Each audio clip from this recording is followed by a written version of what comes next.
Psalm 6-7, for the director of music, with stringed instruments, according to Sheminith, a psalm of David. Lord, do not rebuke me in your anger or discipline me in your wrath. Have mercy on me, Lord, for I am faint. Heal me, Lord, for my bones are in agony. My soul is in deep anguish. How long, Lord, how long? Turn, Lord, and deliver me. Save me because of your unfailing love. Among the dead no one proclaims your name, who praises you from the grave. I am worn out from my groaning. All night long I flood my bed with weeping and drench my couch with tears. My eyes grow weak with sorrow. They fail because of all my foes. Away from me, all you who do evil, for the Lord has heard my weeping. The Lord has heard my cry for mercy. The Lord accepts my prayer. All my enemies will be overwhelmed with shame and anguish. They will turn back and suddenly be put to shame. A Shagayon of David, which he sang to the Lord concerning Cush, a Benjamite. Lord my God, I take refuge in you. Save and deliver me from all who pursue me, or they will tear me apart like a lion and rip me to pieces with no one to rescue me. Lord my God, if I have done this, and there is guilt on my hands, if I have repaid my ally with evil, or without cause have robbed my foe, then let my enemy pursue and overtake me. Let him trample my life to the ground, and make me sleep in the dust. Arise, Lord, in your anger. Rise up against the rage of my enemies. Awake, my God, decree justice. Let the assembled peoples gather around you, while you sit enthroned over them on high. Let the Lord judge the peoples. Vindicate me, Lord, according to my righteousness, according to my integrity, O Most High.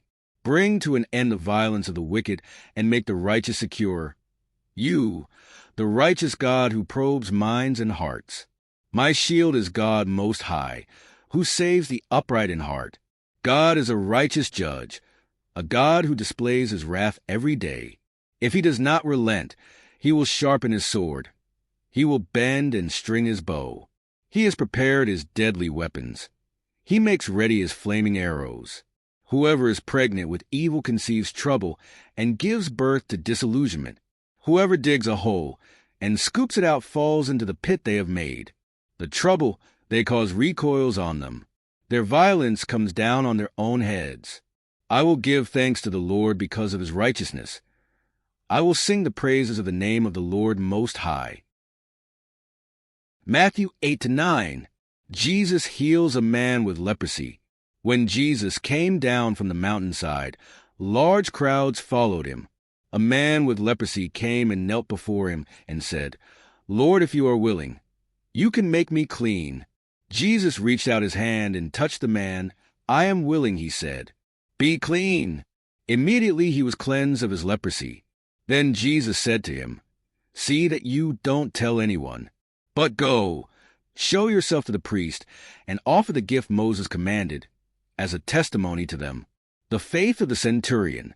When Jesus had entered Capernaum, a centurion came to him, asking for help. Lord, he said, my servant lies at home paralyzed, suffering terribly. Jesus said to him, Shall I come and heal him? The centurion replied, Lord, I do not deserve to have you come under my roof, but just say the word, and my servant will be healed. For I myself am a man under authority, with soldiers under me. I tell this one, Go, and he goes, and that one, Come, and he comes. I say to my servant, Do this, and he does it. When Jesus heard this, he was amazed and said to those following him, Truly I tell you, I have not found anyone in Israel with such great faith. I say to you that many will come from the east and the west, and will take their places at the feast with Abraham, Isaac, and Jacob in the kingdom of heaven. But the subjects of the kingdom will be thrown outside, into the darkness, where there will be weeping and gnashing of teeth. Then Jesus said to the centurion, Go, let it be done just as you believed it would. And his servant was healed at that moment. Jesus heals many. When Jesus came into Peter's house, he saw Peter's mother-in-law lying in bed with a fever. He touched her hand, and the fever left her. And she got up and began to wait on him. When evening came, many who were demon-possessed were brought to him, and he drove out the spirits with a word and healed all the sick. This was to fulfill what was spoken through the prophet Isaiah. He took up our infirmities and bore our diseases. The cost of following Jesus. When Jesus saw the crowd around him, he gave orders to cross to the other side of the lake. Then a teacher of the law came to him and said, "Teacher, I will follow you wherever you go." Jesus replied, "Foxes have dens and birds have nests, but the Son of Man has no place to lay his head." Another disciple said to him, "Lord, first let me go and bury my father." But Jesus told him, "Follow me, and let the dead bury their own dead." Jesus calms the storm, then he got into the boat, and his disciples followed him. Suddenly a furious storm came up on the lake, so that the waves swept over the boat. But Jesus was sleeping. The disciples went and woke him, saying, "Lord, save us. We're going to drown." He replied, "You of little faith, why are you so afraid?"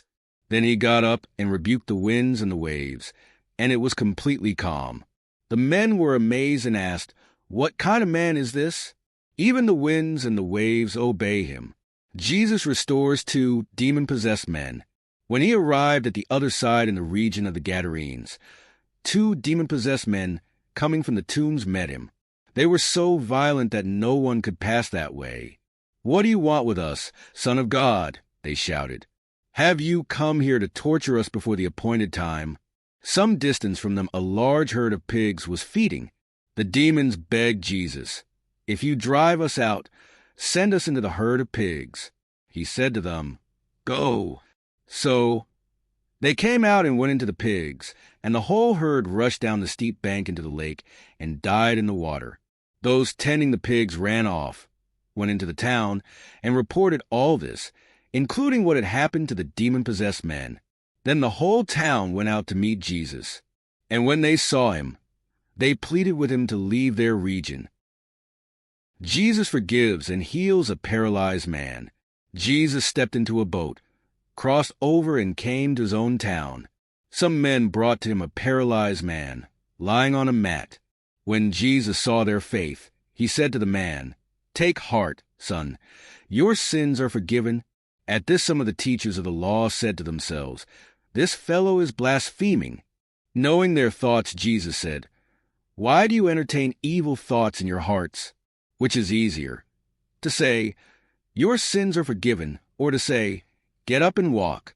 But I want you to know that the Son of Man has authority on earth to forgive sins." So he said to the paralyzed man, "Get up, take your mat and go home." Then the man got up and went home. When the crowd saw this, they were filled with awe, and they praised God, who had given such authority to man. The calling of Matthew.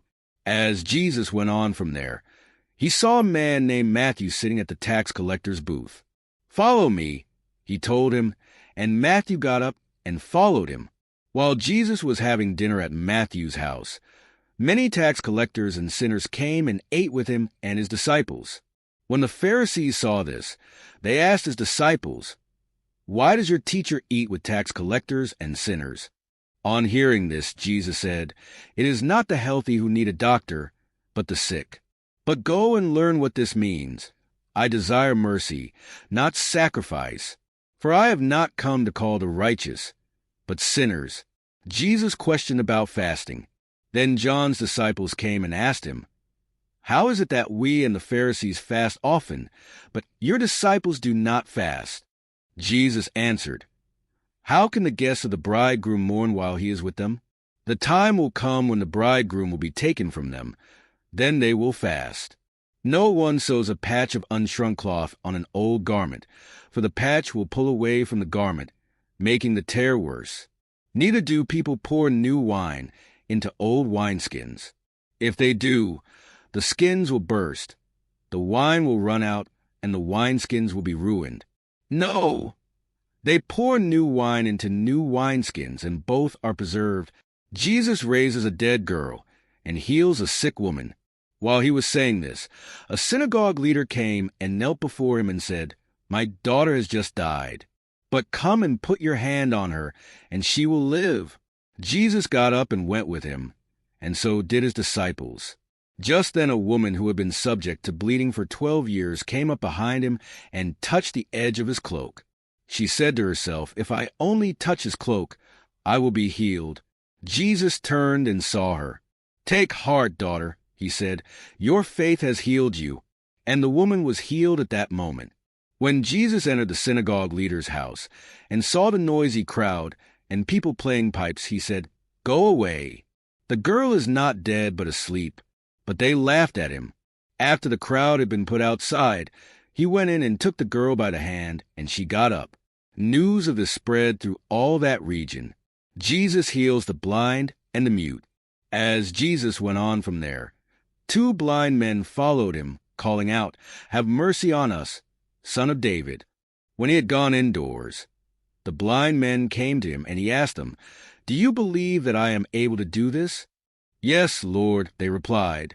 Then he touched their eyes and said, "According to your faith, let it be done to you." And their sight was restored. Jesus warned them sternly, "See that no one knows about this." But they went out and spread the news about him all over that region. While they were going out, a man who was demon-possessed and could not talk was brought to Jesus. And when the demon was driven out, the man who had been mute spoke. The crowd was amazed and said, "Nothing like this has ever been seen in Israel." But the Pharisees said, "It is by the prince of demons that he drives out demons. The workers are few." Jesus went through all the towns and villages, teaching in their synagogues, proclaiming the good news of the kingdom, and healing every disease and sickness. When he saw the crowds, he had compassion on them, because they were harassed and helpless, like sheep without a shepherd. Then he said to his disciples, "The harvest is plentiful, but the workers are few. Ask the Lord of the harvest, therefore, to send out workers into his harvest field."